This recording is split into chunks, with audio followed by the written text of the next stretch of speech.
달러에 어떤 게 있는지 자세히 본 적 있으신가요? 아이고, 우리나라 지폐도 자세히 안 보는데 외국 돈을 자세히 봐서 뭐 합니까? 라고 생각하는 분이 있을 것 같습니다. 근데 혹시 달러를 보는 가운데 이건 뭐지? 이상하다 싶은 거 혹시 느낀 거 있으신가요? 네, 질문은 제가 잘못된 것 같습니다. 죄송합니다. 달러 뒷면에 보면 섭리의 눈이라는 것이 지폐에 새겨져 있습니다. 달러 뒷면에 보면 눈이 하나가 그려져 있는데 그것을 뭐라고 얘기하냐면 섭리의 눈이라고 그렇게 이야기를 합니다. 하나님이 세상을 섭리해 가신다라는 그런 의미가 담겨 있어서 기독교에서는 그 눈을 섭리의 눈이라고 그렇게 부르고 있습니다. 섭리의 눈이 미국 1달러 지폐에 새겨져 있습니다. 그래서 이제부터 여러분들이 달러를 보시면 여행 갈 때 달러 환전하면 1달러를 반드시 환전해 갈 겁니다. 왜냐하면 숙소에 팁을 놓고 오잖아요. 1달러는. 그 뒷면에 이제 보시면 그것이 어떤 것이는지 오늘 설교를 들은 다음부터는 이것이 그때 목사님이 설교한 섭리의 눈이구나 하는 것을 기억하면 또 은혜가 될 수 있거나 은혜가 된다 생각되어집니다. 1달러 지폐 뒷면에는 완성되지 않는 피라미드가 또한 그려져 있습니다. 피라미드가 있는데 완성되지 않은 피라미드가 있고 그 위에 삼각형을 그려놓고 피라미드를 완성한 듯이 보입니다. 그리고 그 삼각형 안에 뭐가 있냐면 하나의 눈이 그려져 있습니다.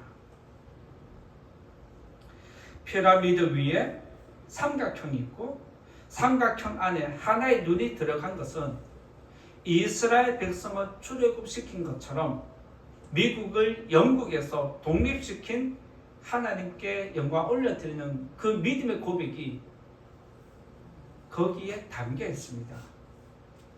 이러한 것은 1782년에 달러를 새롭게 만들면서 믿음의 지도자들이 거기에다가 넣어두었습니다.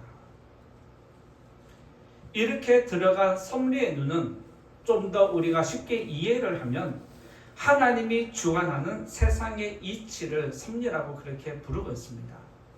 그래서 하나님은 이 세상을 다 섭리하신다, 주관하신다라는 그런 의미가 있고 또 한편으로는 모든 것을 살피시는 하나님의 눈이라는 의미가 섭리의 눈 안에 담겨 있습니다. 세상의 모든 것을 살피는 하나님의 눈이라는 의미가 섭리의 눈입니다. 기독교에서는 오래전부터 하나님을 표현하고 싶은데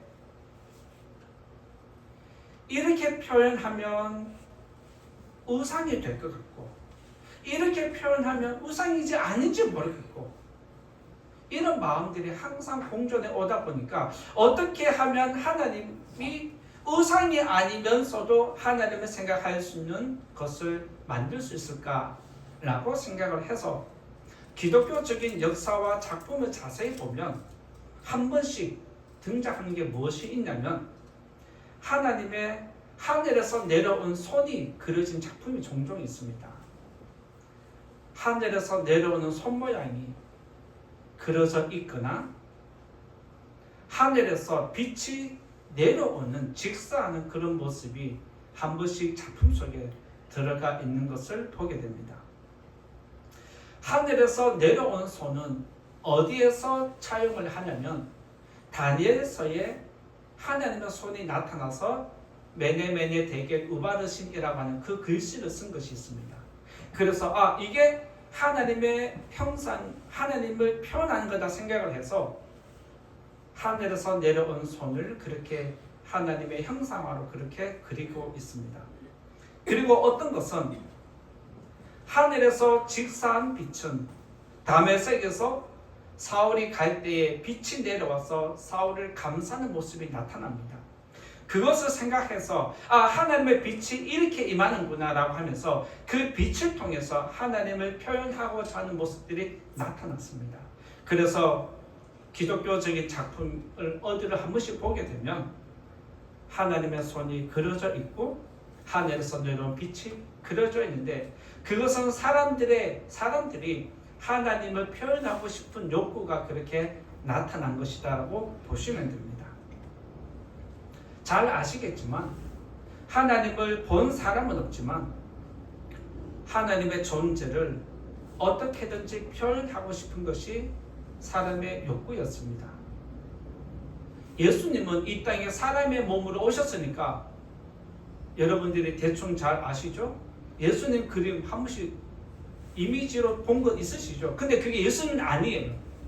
그게 예수님은 아니지만 사람의 모양을 그리면서 이분이 예수님이다라고 우리가 생각을 하는 것처럼 성경에 기록된 것을 보면 성령은 비둘기로서 그렇게 표현이 되어 있기 때문에 한 번씩 성령은 비둘기로 표현이 되고 있습니다. 예수님은 사람의 그림으로 성령은 비둘기로 그렇게 표현은 되는데 하나님을 표현한다는 것은 정말 쉽지 않습니다. 그래서 하나님을 표현하고 싶은데 우상화되지 않으면서도 표현할 수 있는 방법을 찾다가 찾아낸 것이 하늘에서 내려온 손, 하늘에서 빛이 내려오는 것을 통해서 하나님을 표현하는 것이 작품 속에 나타났습니다.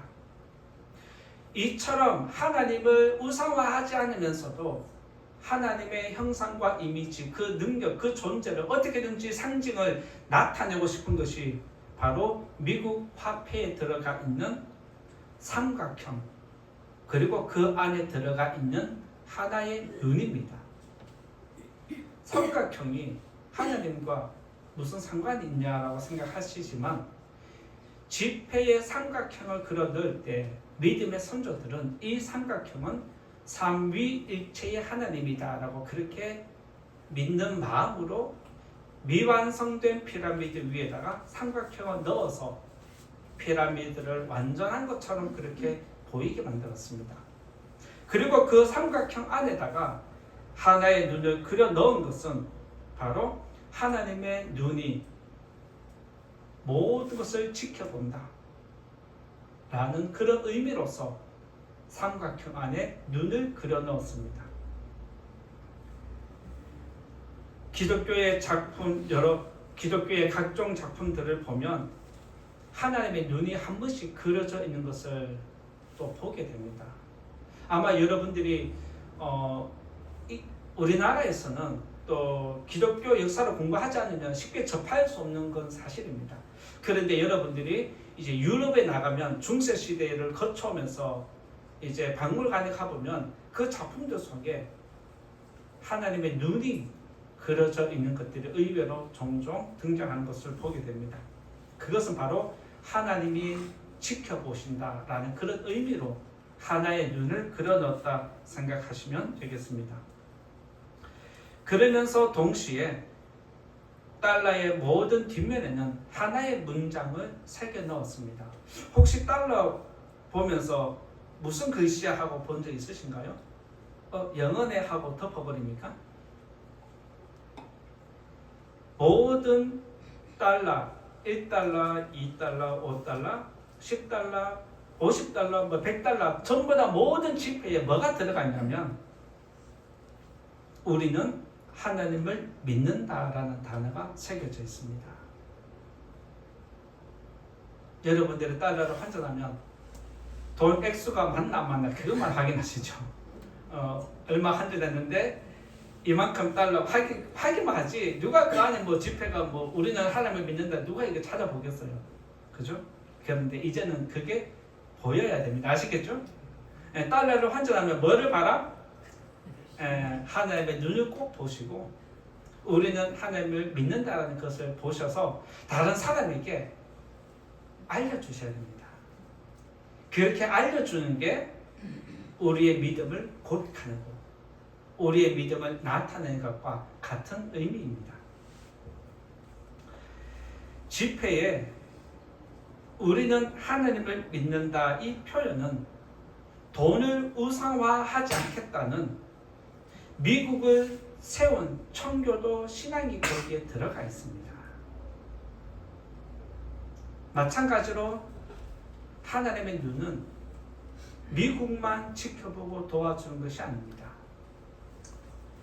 하나님의 눈은 지금도 세상을 다 두루두루 살피고 계시고 그의 섭리대로 그의 뜻을 이루기 위해서 온 세상을 지금도 이끌어 가시는 줄 믿습니다. 성경에서 하나님의 눈과 귀가 한 번씩 등장합니다. 그리고 하나님의 손과 입이 한 번씩 등장하는 것을 보게 됩니다. 하나님의 눈과 귀가 등장하고 손과 입이 등장하는 이유가 무엇일까요?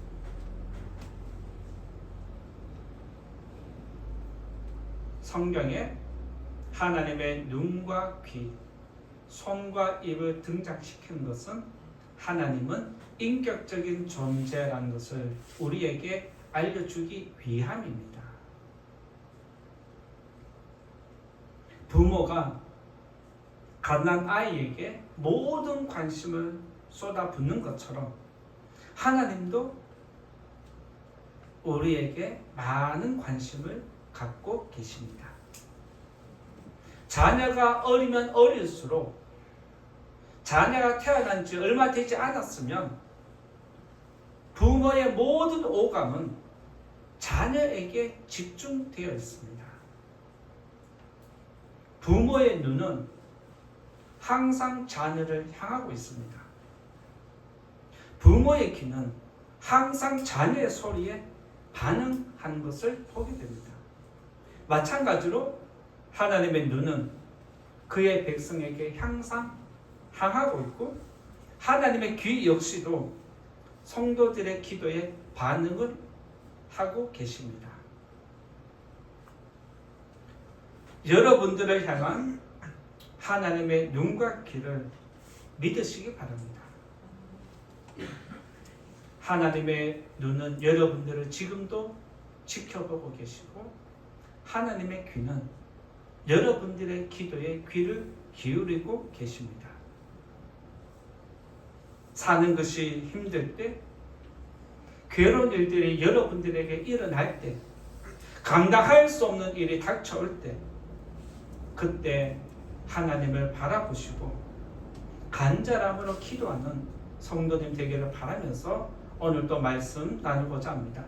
첫 번째 말씀 드릴 것은 기도를 들으신다라고 말씀드리고자 합니다. 첫 번째 말씀 드릴 것은 기도를 들으신다라고 말씀드리고자 하는데 오늘 말씀 15절을 읽어보겠습니다. 15절 다 같이 소리내어서 읽겠습니다. 시작. 여호와의 눈은 의인을 향하시고 그의 귀는 그들의 부르짖음에 기울이시는도다. 이 말씀 그대로 믿으시기 바랍니다. 성경에서 하나님의 눈이 가끔 등장하는데 그 의미는 하나님의 마음을 뜻합니다. 15절의 말씀처럼 하나님이 어디로 향했다는 것은 하나님의 마음이 그쪽으로 갔다, 그쪽에 있다는 뜻을 의미합니다. 그래서 하나님의 눈이 의인에게 향했다는 것은 하나님의 마음이 누구에게 있다? 의인에게 있다. 하나님의 마음이 누구에게 있다? 기도하는 사람에게 있다. 그 의미입니다. 성경에서 하나님의 눈은 곧 하나님의 마음을 의미합니다. 여러분이 소리를 듣고 눈을 그쪽으로 돌린다면 여러분의 마음이 그쪽으로 가는 것과 같은 것입니다. 하나님의 눈이 의인에게 향하는 것은 하나님의 마음은 의인에게 있고 예수님을 믿는 성도들에게 있다는 뜻입니다. 왜 하나님이 저와 여러분에게 마음을 두실까요? 왜 하나님의 눈은 저와 여러분들에게로 향하실까요? 간단합니다. 우리가 기도하기 때문입니다. 믿으시기 바랍니다. 오늘 말씀에도 여호와의 눈은 성도를 향하시고 그의 귀는 성도의 부르짖음에 기울인다라고 알려주면서 하나님의 마음이 우리에게 향하는 이유가 성도가 기도하기 때문에 마음이 간다는 걸 이야기하는 겁니다. 자녀들이 안전한 곳에서 잘 놀고 있으면 부모는 안심을 하고 다른 곳에서 다른 일을 하든지 혹은 눈을 떼고 다른 일에 집중을 하게 됩니다. 그런데 어느 순간에 아이 울음소리가 들리면 부모는 아이에게 향하지만 절박함으로 달려가진 않습니다. 아이가 우는구나. 울음소리 들어보니까 이거는 이런 뜻이구나 하면서 마음의 여유를 가지고 다가갑니다. 그런데 아이의 울음이 순간적으로 자지러지듯이 절박하게 울부짖으면 부모는 상황이 심각한 것을 바로 인지하고 만사를 제쳐두고 아이에게 집중해서 달려갑니다. 무슨 뜻입니까? 부모는 자녀의 소리에 민감하게 반응한다는 뜻입니다. 마찬가지로 하나님 역시 성도들의 기도에 반응을 하시는데 여러분들의 절박한 만큼 하나님도 절박함으로 반응한다는 걸 의미합니다. 여러분이 하나님께 기도할 때 어떤 마음으로 기도하십니까? 들어줘도 그만이고 안 들어줘도 그만이고 그런 마음으로 기도하십니까? 아니면 하나님 꼭 도와주십시오라고 기도합니까?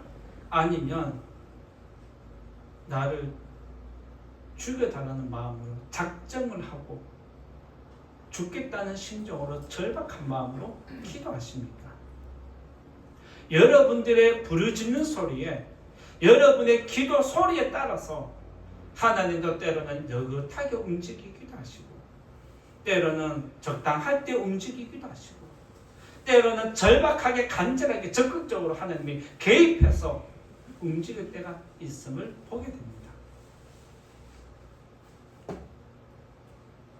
하나님이 우리의 기도를 듣고 왜 반응하실까요? 우리가 기도하면 하나님이 반응한다? 이제 알고 있습니다. 그러면 왜 반응하실까요? 우리 기도가 절박하니까 반응한다? 맞습니다. 그 전에 우리가 꼭 알아야 할 것이 무엇이 있냐면 우리가 기도할 때 하나님이 반응하는 이유는 첫째로 하나님이 살아 계시기 때문입니다. 믿으시기 바랍니다. 하나님이 살아 있으니까 우리의 기도를 듣고 우리가 기도할 때 눈을 두는 겁니다. 하나님이 죽었다면 하나님이 없다라면 우리의 기도 어떻게 반응하시겠습니까? 우리가 기도할 때 하나님이 반응한다 하는 것은 살아있다는 뜻이고 두 번째는 우리의 기도를 항상 듣고 있다는 뜻입니다. 믿으시기 바랍니다. 하나님은 여러분의 기도를 응답해 주시는데 살아있기 때문에 여러분의 기도를 들었기 때문에 응답이 가능한 것입니다. 그래서 하나님을 믿는 성도는 반드시 기도합니다. 믿으십니까? 이쯤 되면 이제 질문을 해봐야 되겠죠? 매일 기도하고 계십니까?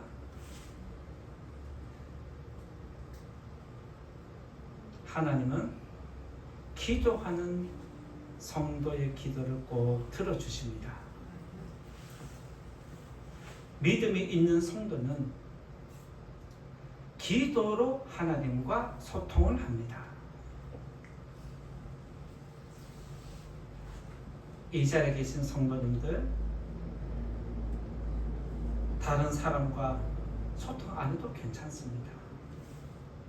하나님과는 꼭 소통하셔야 합니다. 아시겠죠? 그렇게 되시기를 부탁드리고 축복합니다.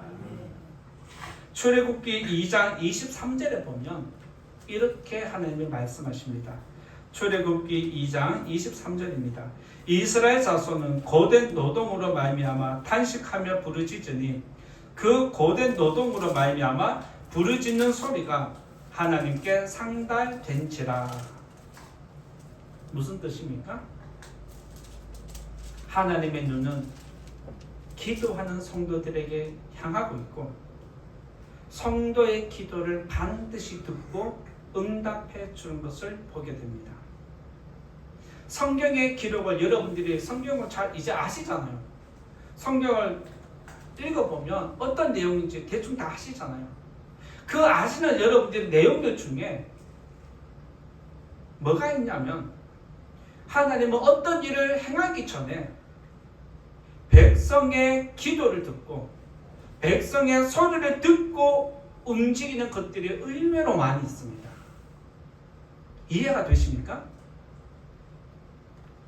여러분들이 아는 성경의 내용을 자세히 생각해 보십시오. 하나님이 먼저 움직인 것도 있지만 성도들의 기도를 듣고 움직이는 것들이 더 많이 기록되어 있습니다.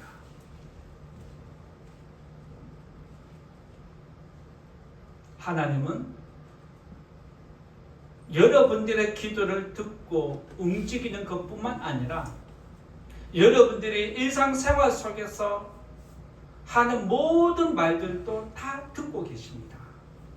그 가운데서도 여러분의 찬양만 듣는 것이 아니라 여러분들이 원망하는 말도 다 듣고 있고 여러분들이 불평하는 말도 다 듣고 계시고 여러분들이 욕을 하는 것도 다 듣고 계시고 여러분들이 저주하는 말들도 지금 다 듣고 계신다는 걸 의미합니다. 하나님이 어떤 것은 듣고 어떤 건 안 듣고 그렇게 하시겠습니까? 여러분의 귀는 어떤 거 듣고 어떤 건 안 듣고 그렇게 구별하십니까?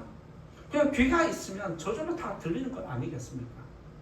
마찬가지로 하나님도 세상의 모든 소리를 다 듣고 계십니다. 그 가운데서도 성도의 기도에 더 집중해서 들으십니다. 여러분들이 말한 대로 여러분들이 기도한 대로 하나님이 이루어 주십니다. 믿으시기 바랍니다. 그렇기 때문에 성도들은 말을 항상 조심해야 됩니다. 정탐꾼들이 가나안 땅을 정탐하고 돌아와서 부정적인 보고를 했습니다. 그들은 가나안 땅에 들어가지 못했습니다. 정탐꾼의 보고를 들은 백성들도 그 말을 듣고 믿어버렸습니다. 그들도 가나안 땅에 들어가지 못했습니다. 그때 하나님이 뭐라고 말씀하시냐면 민수기 14장 28절에 보면 이 상황을 하나님이 이렇게 정리를 하십니다. 민수기 14장 28절에 너희 말이 내 귀에 들린 대로 내가 너희에게 행하겠다. 너희 말이 내 귀에 들린 대로 나는 행하겠다라는 것이 하나님의 뜻이었습니다. 다시 말씀드리면 여러분들이 일상 속에서 하는 모든 말들을 누가 듣고 있다? 하나님이 듣고 있다는 뜻입니다. 하나님의 눈이 여러분들의 모든 것을 다 지켜보고 있다는 뜻이기도 합니다. 하나님은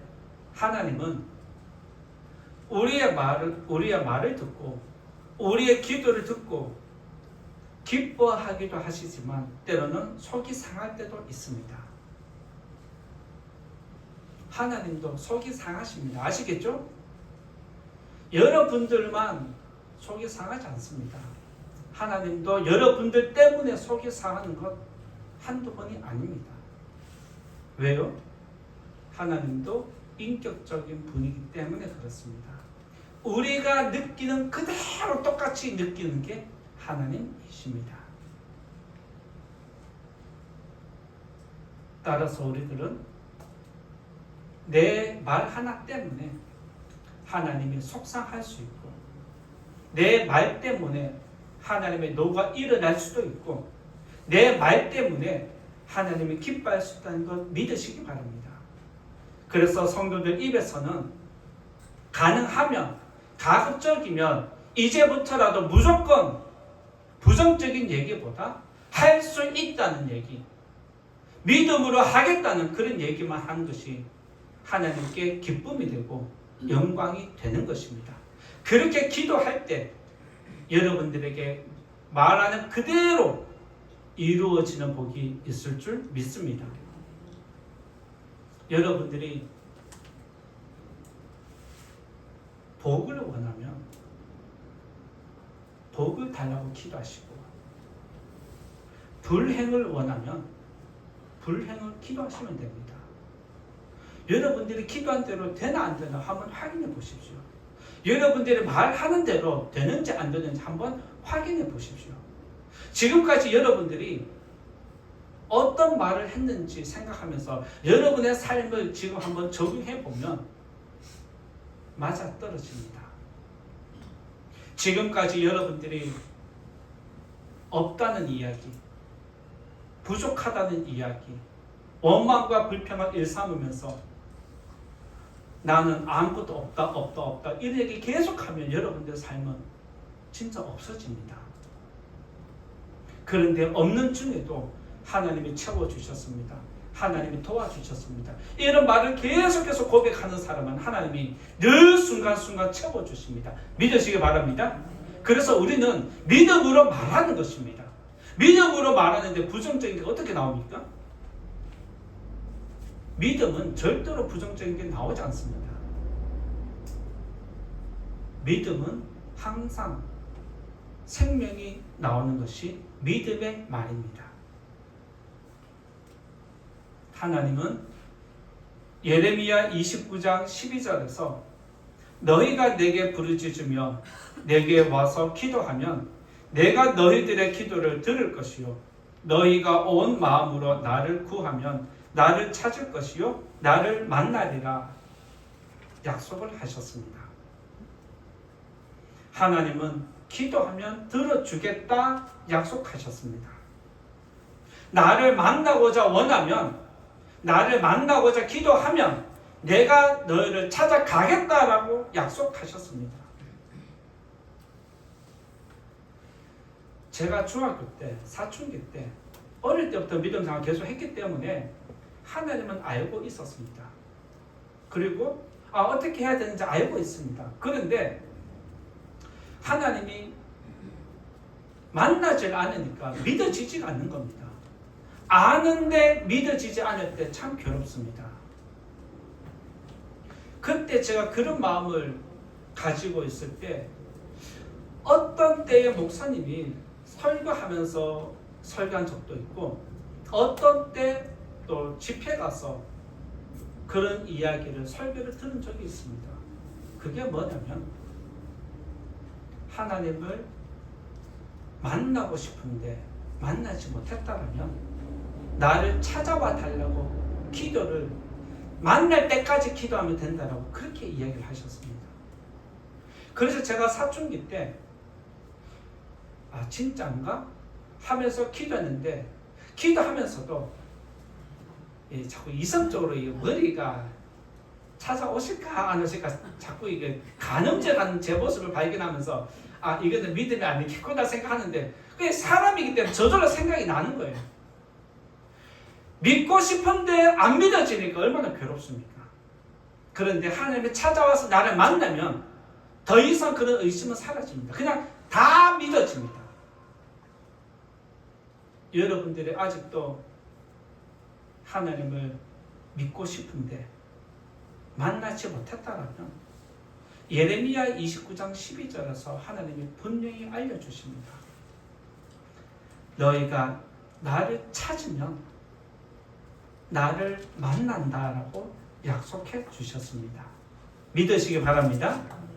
그런 마음을 가지고 하나님 나를 찾아와 달라고 기도하시면 어느 순간에 하나님이 여러분들을 찾아오시고 만나시고 믿음을 일으켜 주실 줄 믿습니다.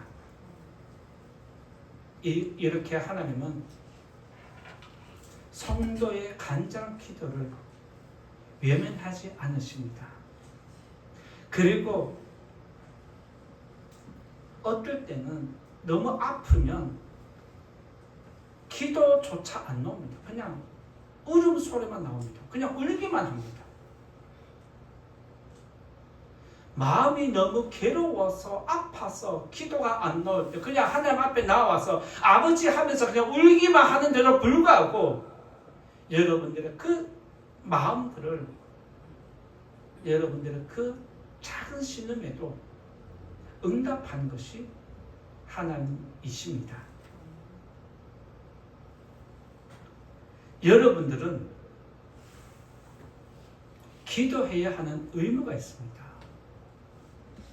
뭐가 있다? 성도들에게는 뭐가 있다? 기도해야 하는 뭐가 있다? 의무가 있다. 다들 관심 없는 것 같은데 교육을 해야 되겠습니다. 나에게는 기도의 의무가 있다. 시작. 나에게는 기도의 의무가 있다. 뭐가 있다? 기도하는 의무가 있다는 거 믿으시기 바랍니다. 그리고 성도에게는 여러분에게는 하나님을 믿어야 하는 책임이 있습니다. 성도들에게 또 뭐가 있다? 믿어야 하는 책임이 있다. 기도해야 하는 의무와 하나님을 믿어야 하는 책임이 여러분들에게 있습니다. 그러면 하나님은 무슨 의무와 어떤 책임이 있을까요? 하나님은 성도의 기도를 들어줘야 하는 의무가 있습니다. 하나님의 의무는 뭐가 있다? 기도를 들어야 하는 의무가 있습니다.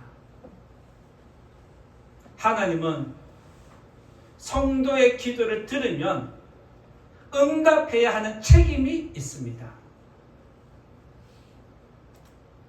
성도는 기도해야 하는 의무와 하나님을 믿어야 하는 책임이 있다면 하나님은 기도를 들어야 하는 의무와 응답해야 하는 책임이 있습니다. 여러분들은 어떤 게 좋으십니까? 기도를 듣고 응답해 주는 게 좋습니까? 아니면 그냥 내가 원하는 거 마음대로 기도하고 싶으십니까? 당연히 우리 입장에서는 하나님을 믿고 기도하는 게 최고죠. 그런데 그것조차 안 하는 게 우리의 믿음 생활이라면 한번 돌아보고 점검하고 우리의 잘못된 믿음 생활을 고쳐야 하지 않겠습니까?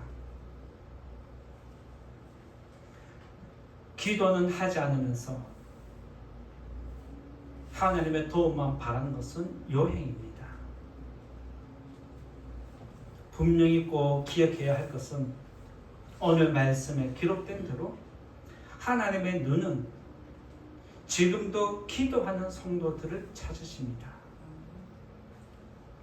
그리고 하나님의 귀는 항상 성도의 귀에 열려 있습니다. 믿으시기 바랍니다. 하나님을 찾으시고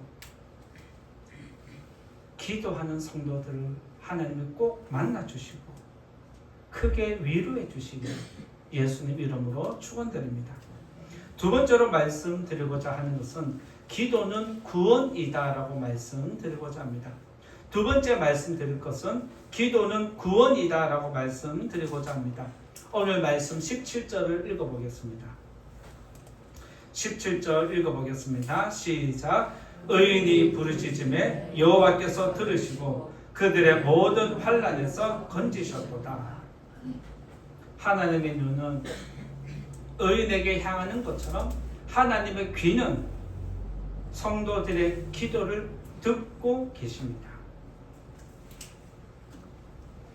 여기서 하나님이 성도의 기도를 듣는다는 것은 응답해 주신다, 구원해 주신다는 의미도 포함되어 있습니다.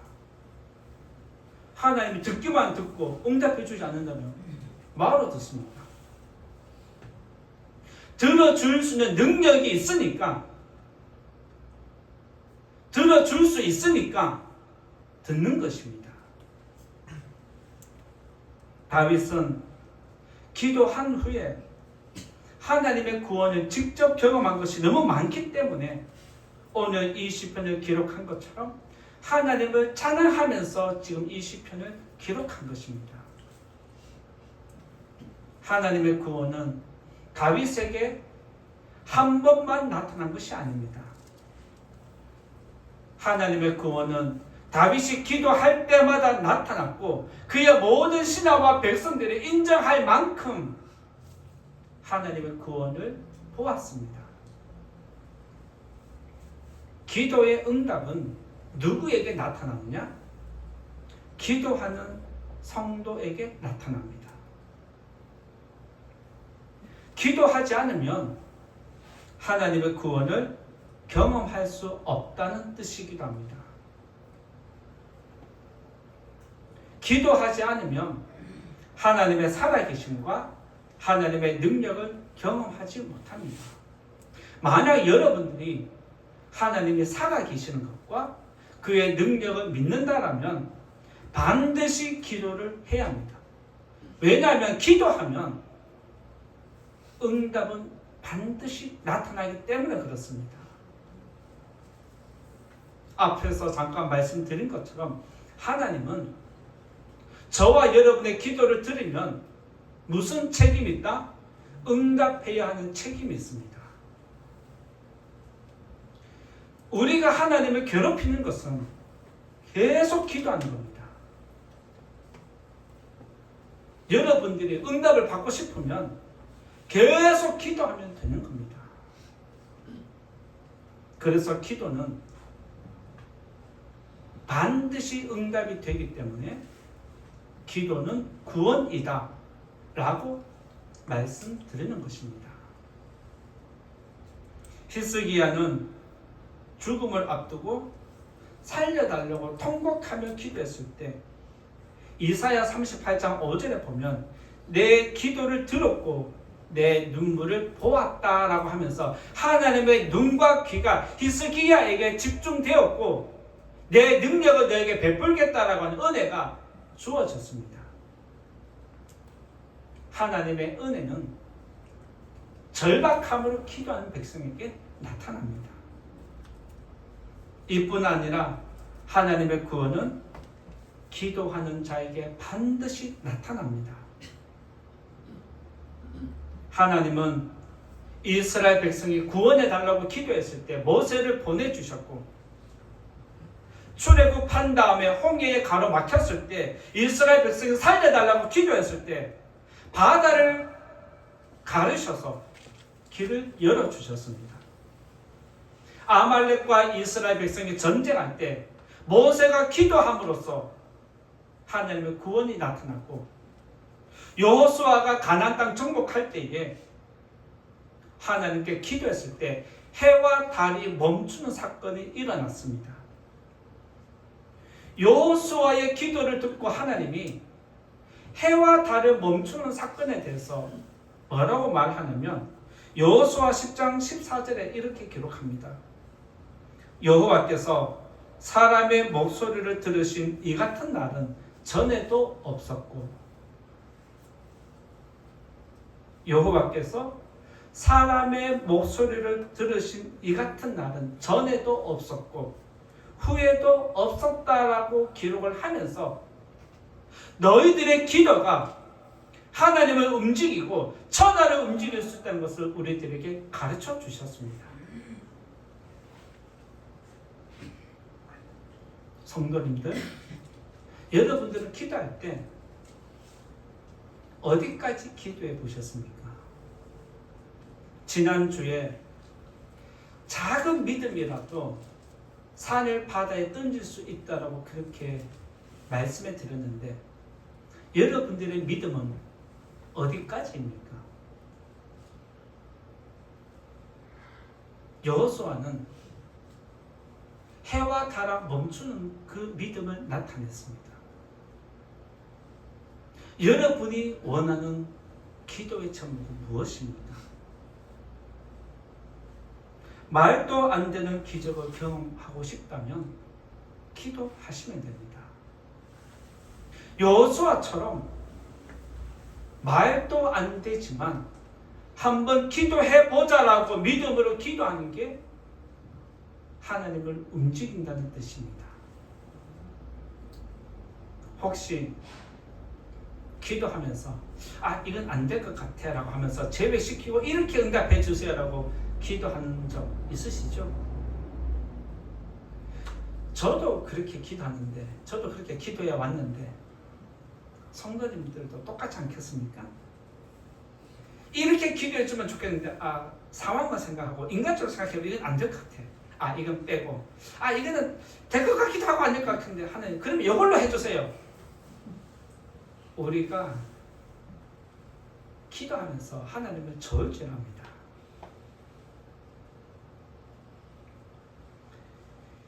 응답이 안 될 것 같으니까 기도 안 하고, 불가능할 것 같으니까 기도를 빼버리고, 될 것 같으니까 이렇게 해주세요라고 기도하는 것, 그것은 믿음이 아닙니다. 믿음은 응답이 될 줄 믿고 그냥 기도하는 겁니다. 믿으시기 바랍니다. 간절한 기도는 단순합니다. 사람이 절박하면 절박할수록 그 기도 또한 절박하면서도 단순해집니다.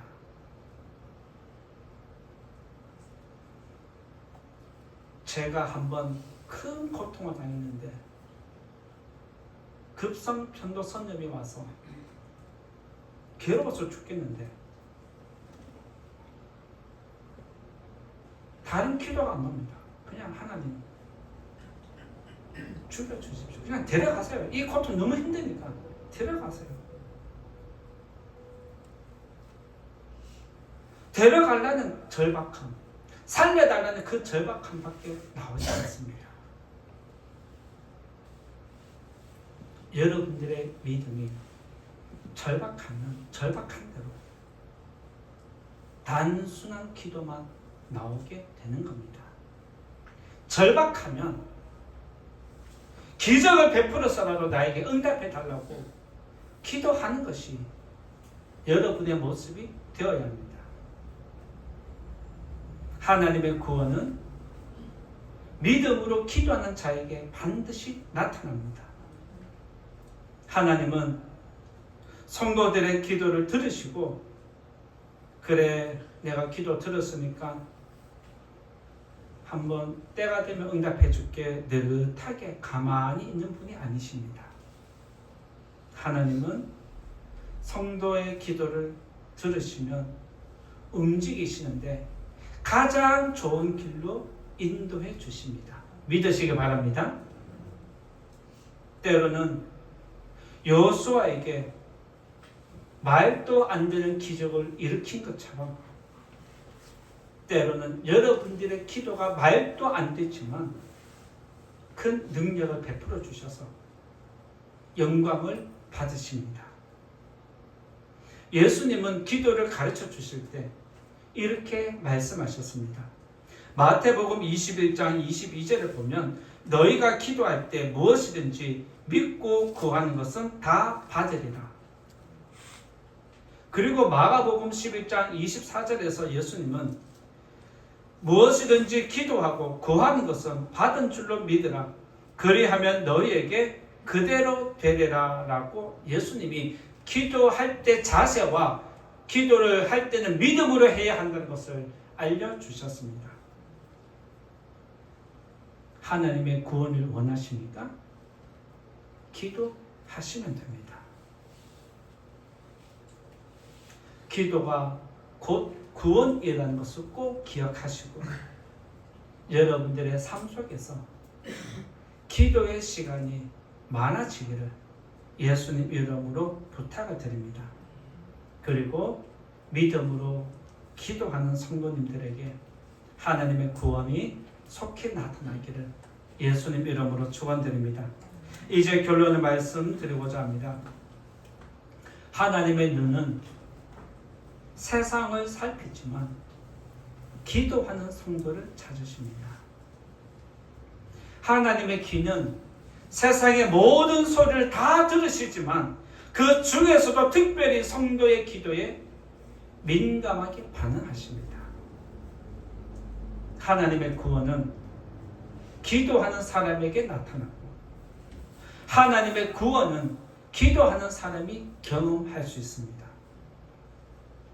하나님의 구원을 원한다면 이제부터 기도를 시작하시고 기도하는 가운데 하나님의 구원이 속히 나타나기를 예수님 이름으로 축원드립니다. 말씀 생각하면서 같이 기도하겠습니다. 하나님의 눈과 귀에 대해서 오늘 말씀 나누었는데 하나님